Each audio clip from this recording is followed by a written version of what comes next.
Dajjal adalah fitnah terbesar yang akan muncul secara nyata menjelang hari kiamat tiba.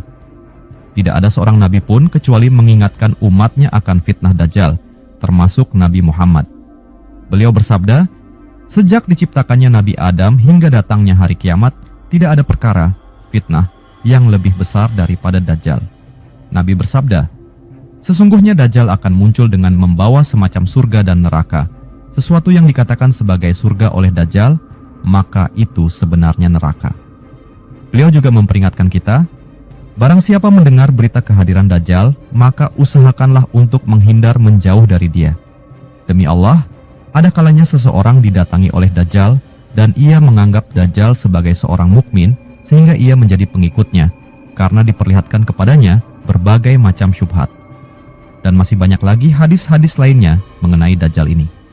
Dajjal adalah sosok yang sangat jenius. Ia mengetahui berbagai ilmu pengetahuan dan menguasai berbagai macam rahasia alam semesta. Sebagian riwayat menyebutkan bahwa ia juga sangat menguasai ilmu-ilmu keislaman, sehingga pada awal kemunculannya nanti, ia tampil sebagai seorang mubaligh yang saleh.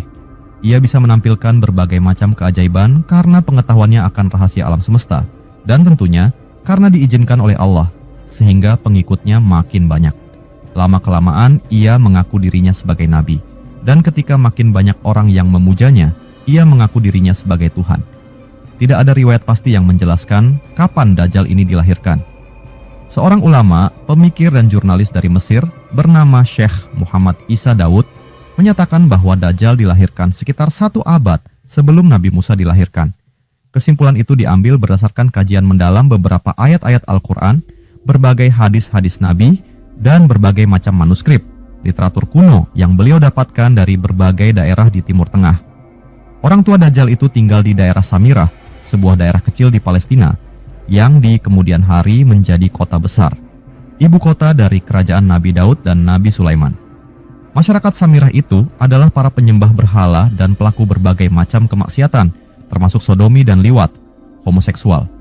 Orang tua Dajjal memiliki sesembahan berhala yang mirip dengan sapi betina, dan sejak pernikahannya, mereka selalu membuat persembahan kepada berhalanya itu, dengan permintaan agar mereka diberi keturunan seorang anak laki-laki.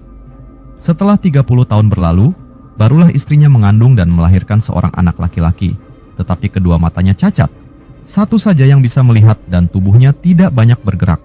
Selama bertahun-tahun layaknya ia hanya tidur saja, tetapi anehnya ia tumbuh sebagaimana bayi pada umumnya.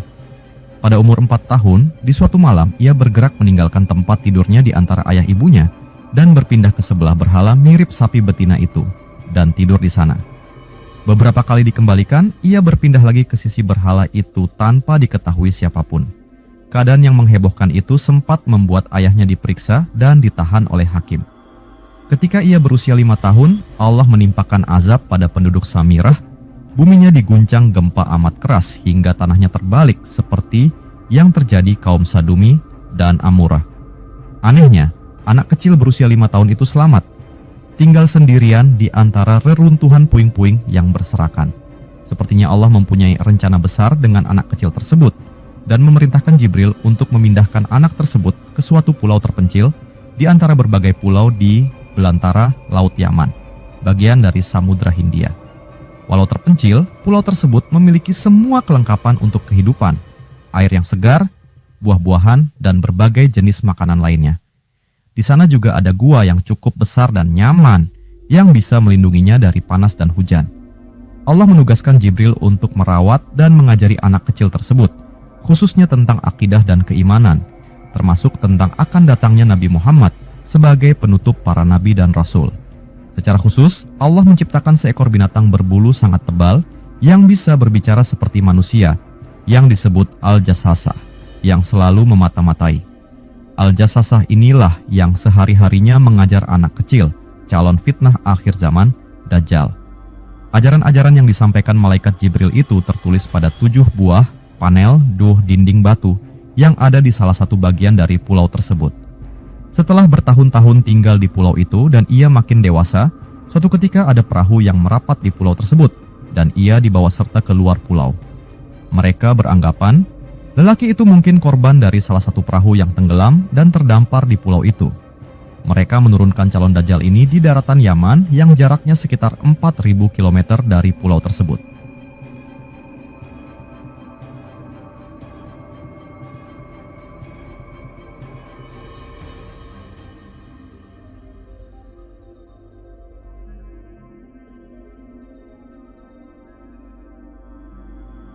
Ia mulai mengembara, menjelajah berbagai tempat, dan karena Allah membekalinya dengan otak yang sangat jenius, ia belajar dengan cepat dan kepandaiannya makin meningkat.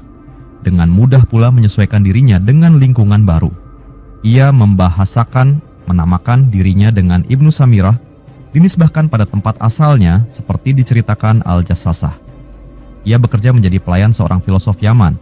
Suatu ketika sang filosof tertarik untuk memeriksa daya pikir dan keanehan perilakunya.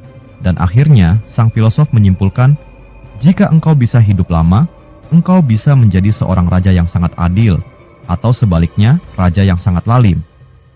Setelah tinggal beberapa tahun lamanya bersama sang filosof, Ibnu Samirah berkeinginan untuk mengunjungi negeri asalnya Samirah yang berada di Palestina.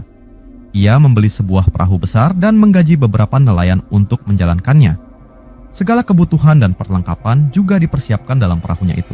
Tetapi sebelum mengarahkan ke Palestina, ia ingin mengunjungi pulau terpencil tempat masa kecilnya tinggal bersama Al-Jassasah. Walau tidak mudah bagi orang lain menemukannya, tetapi kekuatan ingatan dan pikirannya dengan mudah membawanya ke pulau itu. Ketika ia berlabuh dengan perahu kecil di pantainya, Al-Jassasah menatapnya dengan tajam, tetapi kemudian meninggalkannya ke dalam hutan tanpa berkata apapun. Ibnu Samirah berjalan berkeliling mengenang masa kecilnya. Tidak terasa ia telah berusia 100 tahun lebih, tetapi sama sekali tidak ada gurat ketuaan di wajahnya. Bahkan tampaknya ia makin merasa kuat dan tegar, layaknya ketika berusia 30-an. Ketika sampai pada panel batu yang bertuliskan pengajaran malaikat Jibril, ia menemukan sebuah bejana berisi semacam tinta yang digunakan menulis pada batu. Ia mengambil bejana tersebut, ia juga mengambil atau memotong dari tiap panel batu pengajaran itu untuk kenang-kenangan. Kemudian ia kembali lagi ke perahunya dan mengarahkan ke Palestina. Setelah beberapa hari lamanya mengarungi lautan, ia berlabuh di salah satu lembah di Palestina yang tersembunyi. Ia meneruskan ke Samirah dengan onta yang dibelinya. Walau ia tidak menemukan apa-apa dari negeri Samirah yang masih luluh lantak tanpa penghuni, dari beberapa orang berusia lanjut di negeri sekitar Samirah, seperti Al-Jalil dan Al-Arbad, ia mendengar kisah tentang anak kecil yang diambil dewa-dewa ke pangkuannya.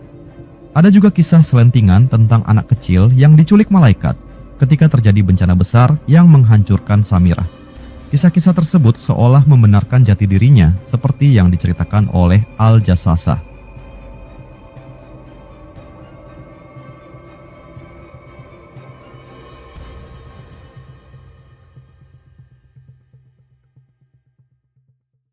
Setelah tinggal di Palestina beberapa tahun lamanya, ia memutuskan menuju negeri sang Fir'aun, Mesir. Ia melamar menjadi pelayan seorang dukun terkenal di negeri itu, yang dengan senang hati menerimanya setelah mengetahui kemampuan dan kecerdasannya. Saat itu, Nabi Musa dan Nabi Harun sedang mendakwahkan agama Tauhid kepada Fir'aun dan masyarakat Mesir, khususnya kaum Bani Israel yang hidup dalam perbudakan di negeri itu. Dukun yang diikutinya itu seorang yang berusia 300 tahun dan sangat mengenal sejarah hidup Nabi Musa di Mesir. Ketika ia mendengar kisah Musa tersebut, ia segera menceritakan kisah kehidupannya yang segera saja sang dukun berkata, "Kalau begitu engkau adalah Musa yang lain, yakni Musa dari Samirah, Musa As-Samiri." Mungkin karena inilah muncul suatu ungkapan dari sebagian ulama dalam hal pendidikan dan pengajaran. Musa yang dididik oleh Fir'aun menjadi salah seorang nabi dan rasul, sedang Musa As-Samiri yang dididik oleh malaikat Jibril malah menjadi orang yang paling ingkar kepada Allah. Ibnu Samirah sangat kagum dengan komentar sang dukun itu, dan ia merasa derajatnya tidaklah terlalu jauh daripada Nabi Musa. Setelah beberapa waktu lamanya, ia memutuskan untuk bergabung dengan Bani Israel karena ada kedekatan kedaerahan dan garis darah leluhurnya yang bertemu dengan Nabi Musa, yakni pada Nabi Yakub. Ia juga menikahi salah seorang wanita Bani Israel tetapi tidak mempunyai keturunan. Namun demikian, walau ia melihat berbagai macam mukjizat yang ditunjukkan Nabi Musa, hatinya tidak bisa sepenuhnya mengimani Nabi Musa, termasuk juga mengimani Allah. Sementara itu, beberapa orang dari Bani Israel menunjukkan penghargaan dan kedekatannya kepada Ibnu Samirah karena kecerdasan dan kepiawaiannya dalam beberapa hal. Walau tidak banyak, mereka itu layaknya budaknya Ibnu Samirah yang akan selalu menurut jika diperintahkannya. Ketika Allah memerintahkan Nabi Musa dan Bani Israel untuk meninggalkan Mesir menuju Palestina, Ibnu Samirah ikut serta dalam rombongan besar itu. Beberapa kali lagi ia melihat dengan mata kepalanya sendiri mukjizat Nabi Musa, termasuk membelah lautan dengan tongkat beliau. Tetapi semua itu tidak membuatnya beriman. Bahkan terbersit dalam pikirannya, aku pun bisa melakukannya suatu saat nanti, bahkan bisa lebih dahsyat. Ketika Bani Israel telah selamat dari kejaran Fir'aun dan tiba di sisi Gunung Tursina, Nabi Musa meninggalkan mereka dalam pengawasan Nabi Harun untuk segera menghadap Allah di Bukit Tursina. Pada saat itulah Ibnu Samirah membikin ulah dengan membuat sebuah patung anak sapi dari emas dan dapat bersuara dan mengatakan bahwa itulah Tuhannya Musa dan Bani Israel. Sebagian besar dari mereka mempercayainya dan menyembah patung emas tersebut. Segala upaya dilakukan oleh Nabi Harun untuk mencegah mereka, tetapi mengalami kegagalan. Lebih lengkapnya bisa dilihat dalam Al-Quran, Surat Taha. Lebih baik lagi kalau dilengkapi dengan tafsirnya. Hanya saja yang menjadi dasar renungan Syekh Muhammad Isa Daud sehingga menyimpulkan bahwa Samiri atau Ibnu Samirah ini adalah calon Dajjal, adalah sikap Nabi Musa dalam peristiwa itu. Begitu turun dari Tursina, sambil membawa syuhuf yang terbuat dari batu berisi perintah-perintah Allah, the Ten Commandment, Nabi Musa melihat kaumnya telah menyembah dan menari-nari di depan Tuhan barunya, sebuah patung sapi betina dari emas yang bisa bersuara. Hati Nabi Musa sangat marah, mukanya merah padam dan tanpa disadari beliau melemparkan syuhuf yang beliau pegang sambil berteriak keras. Mendengar suara keras beliau tersebut, kaum Bani Israel langsung menghentikan aktivitas penyembahannya dengan ketakutan. Kemudian Nabi Musa menghampiri Nabi Harun, menarik janggut dan memegang kepalanya, dan berkata dengan marah, seolah-olah Nabi Harun telah mengabaikan perintahnya, lihat surat Taha. Padahal Nabi Harun telah berusaha keras, tetapi beliau tidak mampu mempengaruhi Bani Israel yang telah berada di bawah kendali dan pengaruh Samiri atau Ibnu Samirah itu. Tetapi ketika Nabi Musa menghadapkan diri kepada Samiri, otak dari segala macam kekacauan dan fitnah bagi Bani Israel, sepeninggal beliau ke Tursina, Al-Quran, Surat Taha, tidak menjelaskan sikap keras Nabi Musa seperti sebelumnya. Bahkan akhirnya beliau hanya berkata, pergilah kamu, maka sesungguhnya bagimu dalam kehidupan dunia ini hanya bisa berkata, janganlah menyentuhku. Dan sesungguhnya bagimu telah ada ketentuan waktu yang kamu tidak akan bisa menghindarinya. Quran Surat Taha ayat 97. Nabi telah menjelaskan, sesungguhnya saya memperingatkan kalian akan Dajjal, dan tidak ada seorang nabi pun kecuali mereka mengingatkan kaumnya tentang dirinya. Akan tetapi, saya akan menyampaikan kepada kalian apa yang belum pernah disampaikan nabi-nabi kepada kaumnya. Sesungguhnya ia, Dajjal itu, buta sebelah, dan sesungguhnya Allah tidaklah buta sebelah. Dan tertulis di antara kedua mata Dajjal kafara, artinya kafir.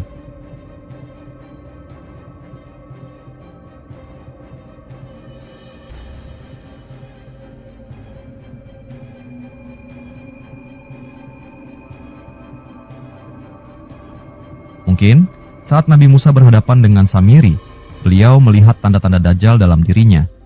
Meski dikenal sangat tegas dalam menegakkan syariat, Nabi Musa membiarkan Samiri pergi. Beliau yakin bahwa Allah telah menyiapkan rencana khusus terhadap Samiri. Sementara itu, bagi sebagian kaum Bani Israel yang mengaku bertaubat namun terlibat besar dalam penyembahan patung anak sapi, disyaratkan untuk mengorbankan diri mereka sendiri sebagai bentuk taubat. Mereka pun menerimanya karena mereka tahu bahwa kehidupan akhirat jauh lebih baik daripada kehidupan dunia. Setelah terusir oleh Nabi Musa, Ibnu Samirah melanjutkan pengembaraan dari satu negeri ke negeri lainnya. Entah sudah berapa tahun, bahkan mungkin abad berlalu, namun ia nyaris tidak merasakannya karena tubuhnya tetap muda. Pengetahuannya terus bertambah, tapi bersamaan dengan itu, kesombongan dan ambisinya juga semakin membesar. Setelah merasa cukup lelah menjelajah, ia memutuskan untuk kembali ke pulau tempat ia dulu dibesarkan. Ia menyangka bahwa Al-Jassasah, makhluk besar yang menjadi teman masa kecilnya, telah mati. Namun ternyata makhluk itu masih hidup. Ia menemukannya dekat sebuah panel batu, tempat tertulis ajaran malaikat Jibril. Namun saat diajak bicara, Al-Jassasah tak merespons kecuali dengan ucapan yang terus-menerus diulang.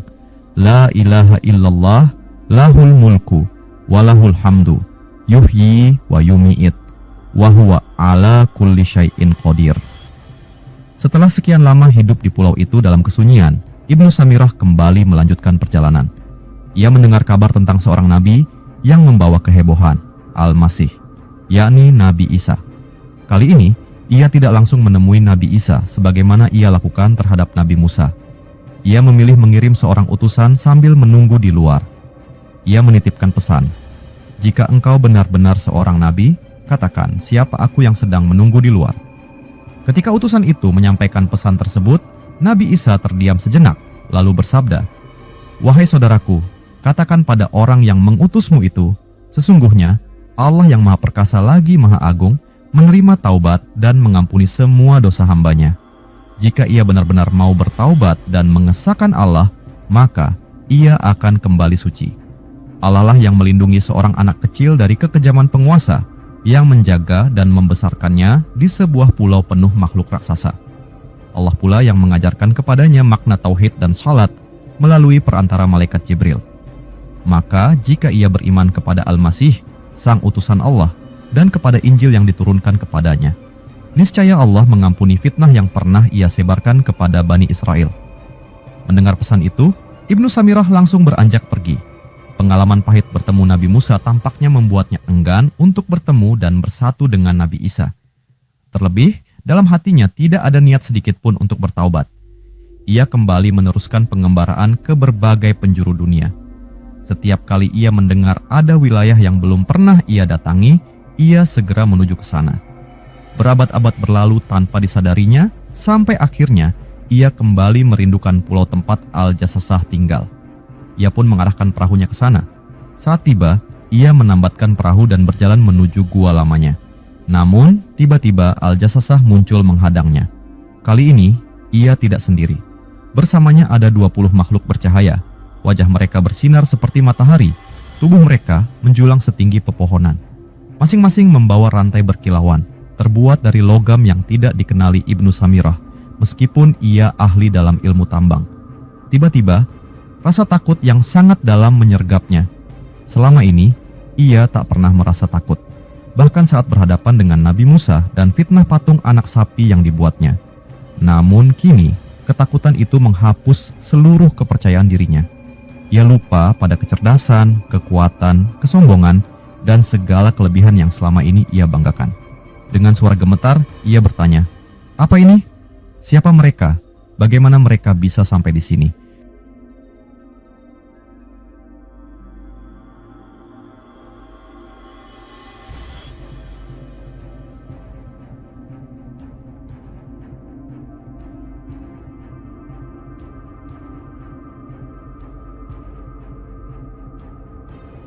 Dengan suara tegas, Al-Jassasah menjawab, "Wahai manusia paling bodoh, engkau telah menyia-nyiakan 2 kesempatan untuk bertaubat saat bertemu Nabi Musa dan Nabi Isa. Kini, tidak tersisa lagi bagimu, kecuali janji terakhir." Belum sempat Ibnu Samirah bergerak atau berkata, 20 makhluk cahaya itu menyerangnya. Ia pingsan karena ketakutan. Ketika sadar, ia sudah berada di dalam gua. Tangan dan kakinya terbelenggu dengan rantai panjang, yang masih memungkinkan ia bergerak dalam gua. Namun, saat mencoba mematahkan rantai itu dengan seluruh ilmu dan kekuatannya, ia gagal total. Semua kemampuan luar biasa yang dulu bisa menaklukkan logam bumi, kini tak berarti apa-apa. Al-Jassasah yang juga berada di dalam gua itu, setelah melihatnya putus asa dengan segala upayanya, berkata dengan tegas kepadanya, "Wahai Dajjal masa depan, sekarang engkau berada di zaman penutup para nabi, kekasih Allah, Nabi Muhammad. Ia telah lahir beberapa hari yang lalu ketika engkau berada di tengah lautan. Engkau berada di penghujung akhir zaman di bumi. Janji Allah telah datang masanya. Engkau tidak akan terlepas dari belenggumu itu, kecuali jika telah kekasih Allah, Nabi Muhammad telah wafat, berpulang ke hadirat yang maha tinggi. Sedangkan tanda keluarmu sebagai orang yang paling sombong di muka bumi adalah terputusnya pohon kurma baisan dari berbuah, berkurangnya air danau Tabariyah, mengeringnya mata air Zugar, dan banyak terjadinya gempa bumi yang dahsyat. Setelah itu, Al-Jassasah meninggalkan Ibnu Samirah sendiri di dalam gua. Sesekali ia datang membawa aneka buah-buahan, namun tak pernah mengucapkan sepatah kata pun. Ia hanya menatap dengan sorot mata penuh keprihatinan. Waktu pun berlalu. Puluhan tahun kemudian, sekelompok pelaut dari Palestina terdampar di pulau itu karena perahu mereka mengalami kerusakan. Di antara mereka terdapat Tamim Ad-Dari, seorang pendeta Nasrani, bersama beberapa rekannya. Mereka sempat berbincang dengan Ibnu Samirah, yang diyakini sebagai calon Dajjal, dan akhirnya memeluk Islam serta menjadi sahabat Nabi Muhammad.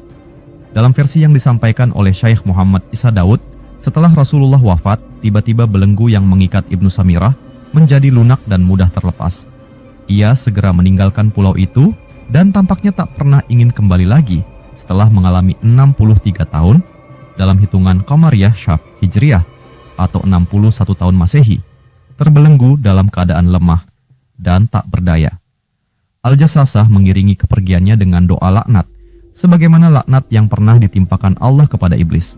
Setelah bebas, Ibnu Samirah kembali menjelajah ke seluruh penjuru dunia, terutama ke tempat-tempat yang belum pernah dikunjunginya. Namun, ada pula versi lain yang saya dengar dari ceramah para ulama. Dalam versi ini, belenggu Dajjal sebenarnya belum pernah terlepas hingga sekarang. Setiap saat ia terus berusaha menggerogoti rantai yang mengikatnya, berharap bisa bebas. Tapi setiap kali azan dikumandangkan di bumi, belenggu itu justru semakin menguat dan menebal. Meski demikian, Dajjal tidak pernah berhenti berusaha. Ia tak pernah lelah ataupun putus asa untuk membebaskan diri. Dikatakan, jika suatu hari nanti tidak ada lagi yang mengumandangkan azan di muka bumi, maka tak ada lagi kekuatan yang menahan Dajjal. Saat itulah ia akan benar-benar terbebas dan menyebarkan fitnah ke seluruh dunia. Namun, untuk kisah versi ini, saya belum menemukan rujukan kitab yang jelas. Wallahu a'lam.